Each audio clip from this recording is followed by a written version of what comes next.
My wife asked to go on a date with another man. I said no. But when she kept pushing, I finally gave in. The worst mistake I ever made? Maybe. But little did she know, I was watching every move she made. Every hotel receipt. Every late-night text. Every lie. She thought she was so clever, playing me for a fool while building her escape plan. When she finally asked for a divorce with that smug smile on her face, she had no idea I was 10 steps ahead of her. Never underestimate a man who knows his worth. My name is Owen Sullivan. I'm 37 years old, and I've been married to Amber for almost 9 years. We met in college, dated for 3 years, and tied the knot in what I thought was the beginning of our happily ever after. I'm not the kind of guy who throws around words like soulmate, but I really believed we had something special. Looking back, I realize our marriage started showing cracks about 6 months ago. It wasn't anything major at first, just small changes in Amber's behavior that seemed odd, but not alarming. Like how she suddenly became glued to her phone. Now, we all use our phones plenty these days, but this was different. She'd be smiling down at the screen, completely engrossed, but the moment I walked into the room, her expression would change. She'd quickly turn the phone over or press it against her leg. "Who are you texting?" I asked once, trying to sound casual. "Just some people from work," she replied, not meeting my eyes. "Planning a project." I let slide. I trusted her, after all. Why wouldn't I? Then came the changes in her appearance. Don't get me wrong, Amber had always taken care of herself. But suddenly she was buying new clothes, wearing makeup I'd never seen before, and spraying on perfume that cost more than our monthly cable bill. She'd spend an hour getting ready before heading to work, but when we had date night, 20 minutes, tops. "You look nice," I commented one morning as she put the finishing touches on an outfit that seemed more appropriate for a night out than a day at the office. "Thanks. We have clients coming in today." She kissed my cheek quickly before heading out. The late nights started next. Suddenly Amber had meetings that ran long, impromptu drinks with colleagues, and work emergencies that needed her immediate attention. When she did come home, she'd barely acknowledge me before heading straight to the shower. One night, when she came home after 11 p.m., I was still up watching TV in the living room. "Hey, how was your meeting?" I asked. She froze for a second, like she'd forgotten the excuse she'd given earlier. "Fine. Just long. We're working on that big project, you know." I didn't know. She'd stopped sharing details about her work months ago. That night, lying in bed beside her, I stared at the ceiling while Amber slept as far away from me as possible without actually falling off the mattress. I reached out to touch her shoulder, and she flinched in her sleep. That flinch, it hit me right in the gut. When had my wife started recoiling from my touch? I told myself I was overreacting, making mountains out of molehills. People go through phases in marriage, right? This was probably just a rough patch. But deep down, in that place where you know things you don't want to admit, I was starting to suspect that something wasn't right in my marriage. I just didn't know how wrong things were about to get. The next few weeks were like watching a slow-motion train wreck. I kept hoping things would turn around, that Amber would snap out of whatever funk she was in. But instead, the distance between us grew wider. Our bedroom, once a place of connection and intimacy, became a Cold War zone. It had been months since we'd been intimate. Whenever I tried to initiate anything, Amber had an excuse ready. Headache, tired, early meeting tomorrow. Eventually, I stopped trying. My pride couldn't take any more rejection. "Is everything okay with us?" I finally asked one night as we sat at opposite ends of the couch, the TV filling the silence between us. Amber barely looked up from her phone. "Everything's fine." "Why wouldn't it be?" "Because you barely talk to me anymore. Because you flinch when I touch you. Because you're always on your damn phone." She rolled her eyes. "God, Owen, you're being dramatic." "I'm just busy with work." "Too busy for your husband." I regretted the words as soon as they left my mouth. I sounded pathetic, needy. She sighed dramatically. "I don't have the energy for this right now." And that was that. Conversation over. When we did talk, it was about superficial stuff, bills, household chores, schedules. The deeper conversations we used to have about our dreams, fears, and future had evaporated like morning dew. One Saturday, I suggested we go out for dinner, maybe catch a movie after, something to rekindle the spark. "I can't tonight," Amber said, already dressed in an outfit that definitely wasn't meant for staying home. "I promised some people from work I'd meet them for drinks." "Which people?" I asked, trying to keep my voice neutral. Just some colleagues. You don't know them. Maybe I could join you? Meet some of your work friends. The look of panic that flashed across her face was so brief, I almost missed it. It's just shop talk, Owen. You'd be bored out of your mind. As she headed for the door, I noticed she was wearing the expensive perfume she'd bought recently, the one I'd never smelled on her when she was with me. That night, I sat alone in our house, scrolling through old photos on my phone. Pictures of us laughing, holding each other, looking into each other's eyes like we couldn't believe our luck. When had that couple disappeared? And who were these strangers living in their house? I tried calling Amber around 10 p.m., but it went straight to voicemail. She finally came home after midnight, slightly tipsy and smelling of cigarette smoke, though neither of us smoked. Good night, I asked from the darkened living room. She jumped. Jesus, Owen, you scared me. Why are you sitting in the dark? I didn't answer her question. She didn't answer mine. As I lay awake that night, listening to Amber's steady breathing beside me, I realized something had to give. Either we needed to address whatever was happening, or I needed to prepare myself for the possibility that my marriage wasn't what I thought it was. The breaking point came on a Tuesday night. I'd had a rough day at work and was looking forward to a quiet evening at home. I'd even picked up takeout from Amber's favorite Thai place, hoping to spark some connection between us. I found Amber at the dining table, scrolling through her phone as usual. I set down the food and started unpacking the containers. I got your favorite, I said, sliding a plate of pad thai toward her. Extra peanuts, just how you like it. She glanced up briefly. Thanks, but I'm not that hungry. As I sat down across from her, she set her phone down and took a deep breath, like she was preparing for something. My stomach tightened. So, she began, her tone suspiciously casual. I wanted to talk to you about something. I nodded, my fork halfway to my mouth. Brandon from work has invited me to dinner Friday night. There's this new fusion restaurant downtown he thinks I'd like. My fork froze midair. Brandon? You mean just you and him? Like a date? She rolled her eyes. Come on, silly. He's just a coworker of mine. And he's not like you. He appreciates fine dining. We're just going to have dinner together and maybe catch a movie after. I love you, but I want to do this. The way she said it, like I was being ridiculous for questioning my wife going out alone with another man, made my blood boil. But I kept my voice steady. I'm not comfortable with that, Amber. Dinner and a movie with another guy? That's a date, no matter how you spin it. Her eyes narrowed. So you don't trust me? Is that it? This isn't about trust. It's about respect. Would you be okay if I took some female coworker out for dinner and a movie? That's different, she snapped. Ow, I challenged. It just is. God, Owen, I didn't realize you were so insecure. And there it was, the deflection, turning my legitimate concern into a character flaw on my part. I'm not insecure. I'm your husband, and I'm telling you I'm not okay with this. Amber pushed away from the table, her food untouched. You know what? Forget it. Forget I asked. I'll just tell Brandon my controlling husband won't let me go. That's not fair, and you know it. What's not fair is being treated like property. I thought I married a confident man, not some jealous teenager. Each word was calculated to hurt, to make me doubt myself, to frame my objection as unreasonable. But for once, I didn't back down. The answer is no, Amber. I'm not okay with my wife dating other men. If that makes me controlling in your eyes, so be it. Her face contorted with rage. She grabbed her phone and stormed out of the room, the sound of our bedroom door slamming echoing through the house. I sat alone at the table, the food growing cold, wondering when exactly my marriage had turned into a battlefield and how much longer I could fight a war I was beginning to think I'd already lost. The days following our argument were brutal. Amber had transformed our home into an emotional icebox. She barely acknowledged my existence, and when she did, it was with cutting remarks and dramatic sighs. I never thought you'd be the kind of husband who tries to control who I can be friends with, she said one morning, her voice dripping with disdain. I didn't respond. What was the point? In her mind, I was already the villain. The silent treatment continued for days. Amber would come home late, make a show of sleeping on the far edge of our bed, and leave early in the morning. Any attempt at conversation was met with one-word answers or accusations about my toxic jealousy. You know what real confidence looks like? She asked over a silent breakfast.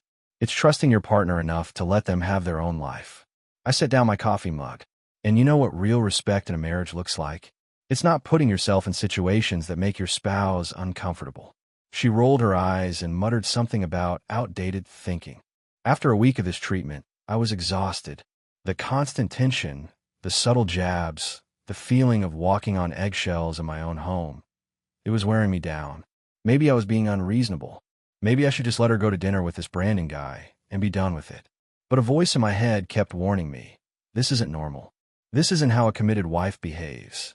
Friday morning, as I was getting ready for work, Amber approached me with a softer expression than I'd seen in days.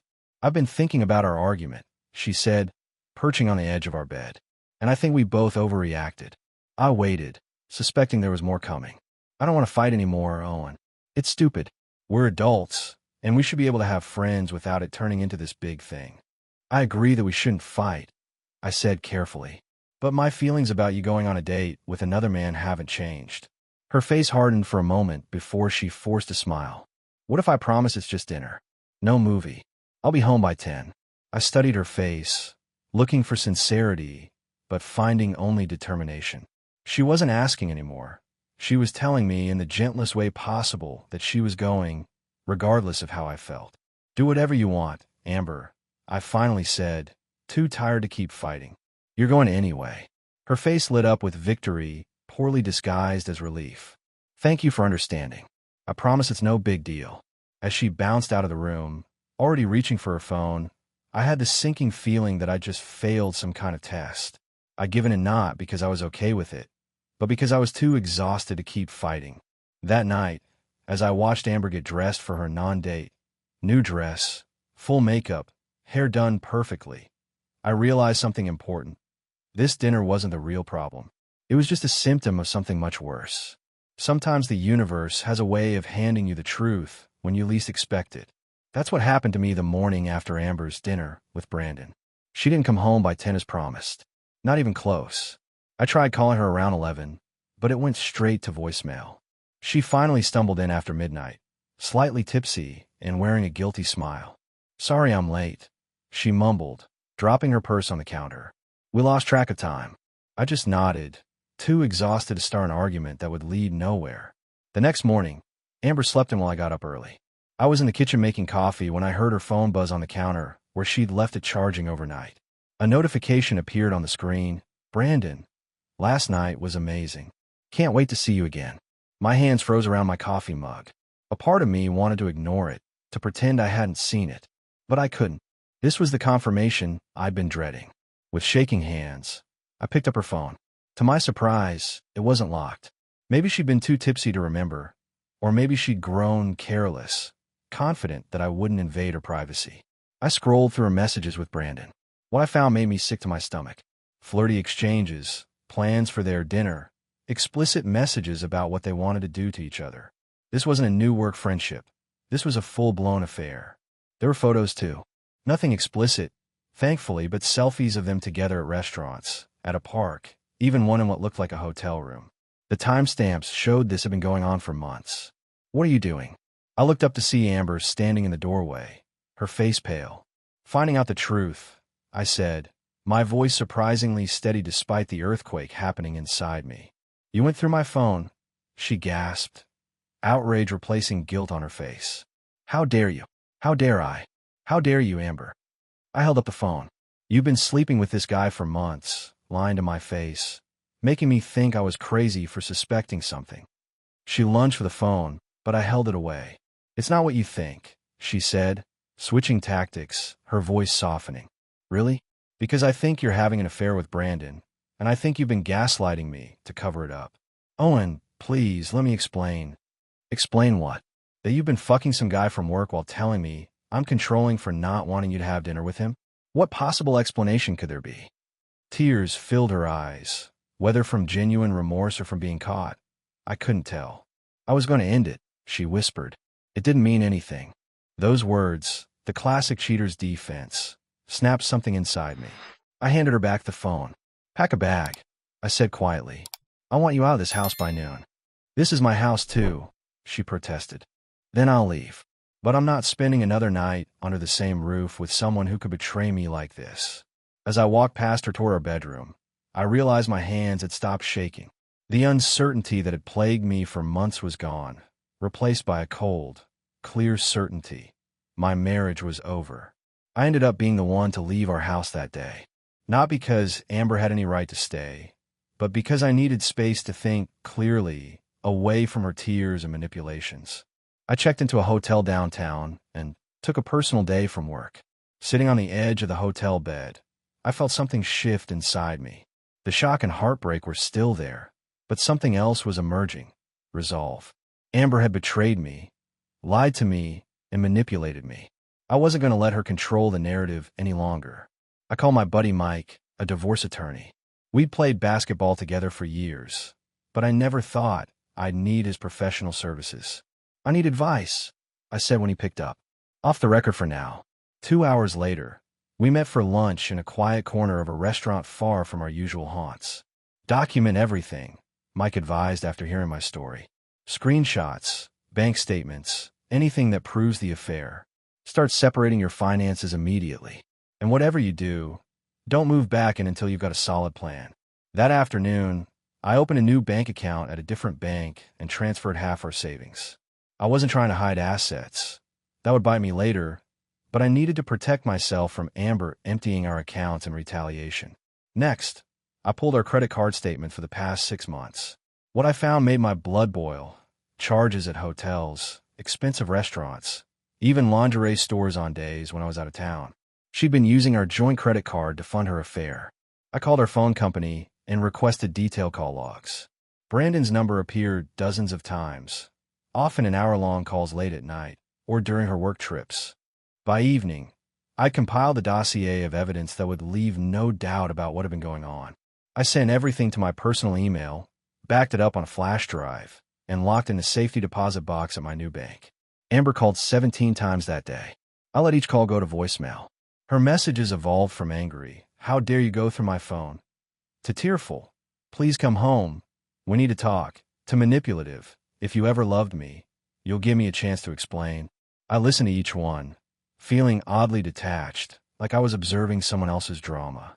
The woman I thought I knew didn't exist. Maybe she never had. That night, my phone buzzed with a text from an unknown number. "Hey, this is Brandon. Amber gave me your number. I think we need to talk man to man." The audacity was almost impressive. I typed back a simple response. "The only talking I'll be doing about this situation will be with my attorney present." Then I blocked his number. As I lay in the unfamiliar hotel bed, I realized something surprising. Beneath the pain and betrayal, I felt a strange sense of liberation. For months, I'd been walking on eggshells, doubting myself, living in a fog of half-truths and manipulation. Now, at least, I knew where I stood, and I was standing my ground. After a week at the hotel, I returned home, not because Amber had convinced me to come back, but because I refused to be driven from my own house while I prepared for what was coming. The look on Amber's face when I walked through the door with a cold, businesslike demeanor told me she hadn't expected this. "Owen," she rushed toward me, arms outstretched. "I'm so glad you're home. We need to talk about everything." I sidestepped her embrace. "I'm just here to live in my house while we sort things out. I'm not interested in reconciliation." Her face fell, then quickly rearranged into a wounded expression. "You won't even hear me out?" After 9 years of marriage, I heard everything I needed to in those text messages. Living with Amber while planning our divorce was surreal. We move around each other like ghosts, sharing space but not connection. She tried everything to draw me back in, cooking my favorite meals, dressing provocatively, crying at strategic moments. When none of that worked, she switched tactics. "I ended things with Brandon," she announced one evening. "It was a mistake, a stupid fling that didn't mean anything." I looked up from my laptop. "That's between you and him. It doesn't change anything between us." As the days passed, I noticed a shift in Amber's behavior. The desperate attempts to reconcile gave way to a strange confidence. She started staying out late again, coming home with that familiar secretive smile. She spent hours on her phone, no longer bothering to hide her conversations. One night, she didn't come home at all. No call, no text. She waltzed in the next morning wearing yesterday's clothes, not even attempting an explanation. That's when I realized she thought she'd won. She thought I was staying because I couldn't let her go, that eventually I'd forgive her affair if it meant keeping her. In her mind, she had all the power. Little did she know that while she was playing house with Brandon, I was methodically building my case. Every late night, every unexplained absence, every suspicious charge on our joint credit card was documented and sent to my attorney. The private investigator I'd hired was compiling a report that would leave no doubt about her ongoing infidelity. Amber grew bolder by the day. She'd take calls from Brandon in the next room, laughing loudly enough for me to hear. She'd make plans right in front of me, not even bothering with the pretense of working late anymore. I might be home late tomorrow, she said casually over breakfast. Don't wait up. I just nodded, marveling at her confidence. She thought she was holding all the cards, that the worst was behind her.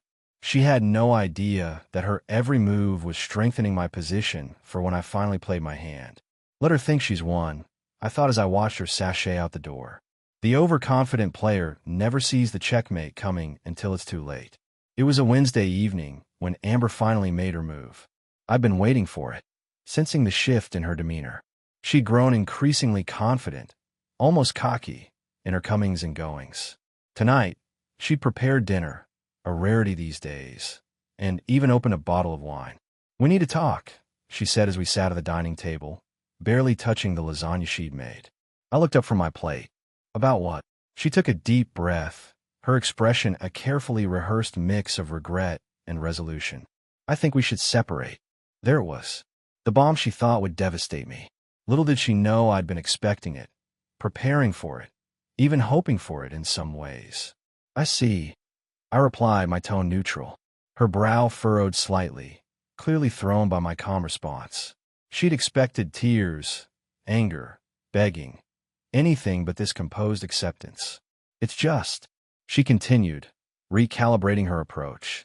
I think we've grown apart. We both know this hasn't been working for a while. I nodded, waiting for her to continue her script. I still care about you, Owen. I'll always love you in some way. Her voice had a practiced quality to it, like she'd rehearsed these lines in the mirror.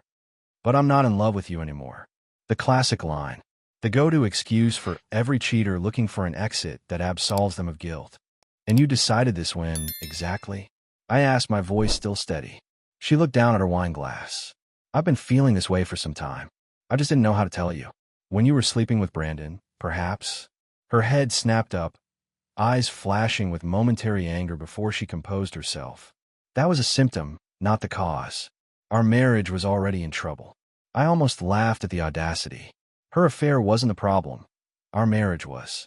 Classic blame shifting. I think we should keep this civil, she continued, shifting to what was clearly the next point in her prepared speech.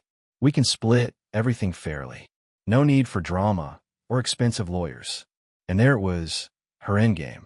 A quick, clean break where she controlled the narrative and probably walked away with half our assets before running off with Brandon.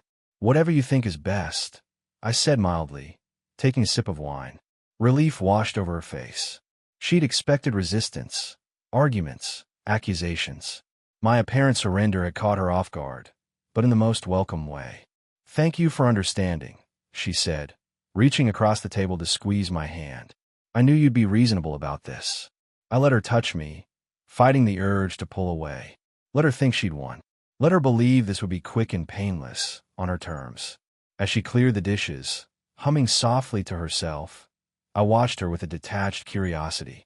She really thought it would be this easy, that after betraying me, lying to me, and manipulating me for months, she could simply announce her departure, and I would roll over. She had no idea what was coming. The morning after Amber proposed our amicable separation, she was practically floating around the house. She hummed while making coffee, smiled at her phone, and even wished me a cheerful good morning. All signs of a woman who thought she'd successfully navigated her way out of a marriage with minimal consequences. I waited until she left for work before making my move. Today was the day all my preparation would finally pay off. At precisely 9 a.m., I called Mike, my attorney, and gave him the green light.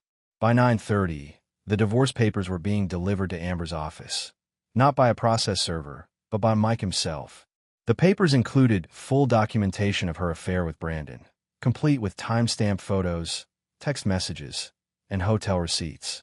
Around 10 a.m., I got the text I was waiting for from Mike, delivered. She's in shock. I smiled grimly and proceeded to phase 2. I drove to our bank and closed our joint accounts, transferring all remaining funds to my new secure account. I'd been siphoning money to this account for weeks, not to hide assets, but to prevent Amber from emptying our accounts when she realized her plan was falling apart. By noon, my phone was blowing up with calls and texts from Amber. I ignored them all, let her stew for a while. I was sitting calmly in the living room when Amber burst through the front door at 2 p.m., her face contorted with fury, makeup streaked with tears. "How dare you?" she shrieked, flinging her purse onto the counter. "You had me serve divorce papers in my office? In front of everyone." I looked up from my book. "Hello, Amber." "And the bank called me. The accounts are empty." She was practically vibrating with rage. "You can't do this." "Actually, I can." And I did. I set my book aside. "You should read those papers carefully. I've documented everything. The affair, the hotels, the lies. Every penny you spent from our joint accounts to finance your relationship with Brandon." Her face paled. That's invasion of privacy." "No, Amber. That's gathering evidence of your infidelity and financial misconduct during our marriage. Evidence that will be quite relevant when we discuss asset division and alimony." She sank onto the couch, her anger giving way to disbelief. "You planned this. All this time while you thought I was a broken man who would take whatever scraps you offered." "Yes, I planned this. I played the long game while you were thinking short term." "I'll fight you," she threatened, her voice quavering. "I'll get my own lawyer." "By all means," I replied calmly. "But you should know I've spoken with Brandon's wife too." Her head snapped up. "What? Oh, did he not mention he was married? With 2 young children?" I smiled without humor. She was quite grateful for the information. "I believe she's meeting with her own attorney as we speak." The color drained from Amber's face as the full implications hit her. Not only was her plan for an easy, profitable divorce crumbling, but her future with Brandon was likely going up in flames too. "You've ruined everything," she whispered. "No, Amber. You did that all on your own. I just made sure you couldn't profit from it." As she stumbled back out the door, phone already pressed to her ear, I felt no satisfaction, no triumph, just a grim sense that justice, cold and imperfect as it was, had finally been served. 6 months passed like a strange dream. The divorce proceedings moved forward with brutal efficiency, largely thanks to the mountain of evidence I'd collected. Amber fought at first, hiring an aggressive attorney who made grand threats about taking me to the cleaners. But evidence speaks louder than threats, and once her lawyer saw the full dossier Mike had compiled, their strategy quickly shifted to damage control. Brandon disappeared from the picture almost immediately. According to mutual friends, his wife had filed for divorce and was seeking full custody of their children. He couldn't afford to fight both legal battles, so he chose his family. Amber was collateral damage in his decision, discarded as quickly as she'd been acquired. Without Brandon or the financial windfall she'd expected from our divorce, Amber's carefully constructed future crumbled. She moved in with her sister temporarily, then took a job in another state. Our last communication was a terse email exchange about selling the house, which netted far less than she'd hoped due to the split and her responsibility for legal fees. I ran into her sister Kelly at a local coffee shop about 4 months after the divorce was finalized. "How is she?" I asked, surprising myself with the genuine concern in my voice. Kelly sighed, struggling. "The job didn't work out. She's dating someone new, but..." She shrugged, leaving the sentence unfinished. I nodded, understanding the implied instability. "And you? How are you holding up through all this?" "Better now that she's moved out," Kelly admitted with a rueful smile. "Turns out having your bitter sister sleeping on your couch for months isn't great for your marriage." We shared a laugh, awkward but genuine. Before we parted, Kelly squeezed my arm. "You're a good man, Owen. What happened? It wasn't because you weren't enough. Some people just can't appreciate what they have until it's gone." Those words stayed with me as I rebuilt my life. I sold the house we'd shared and bought a smaller place closer to downtown. I joined a hiking club, reconnected with friends I'd neglected during the drama of my marriage's collapse, and even started dating again, cautiously, with my eyes wide open.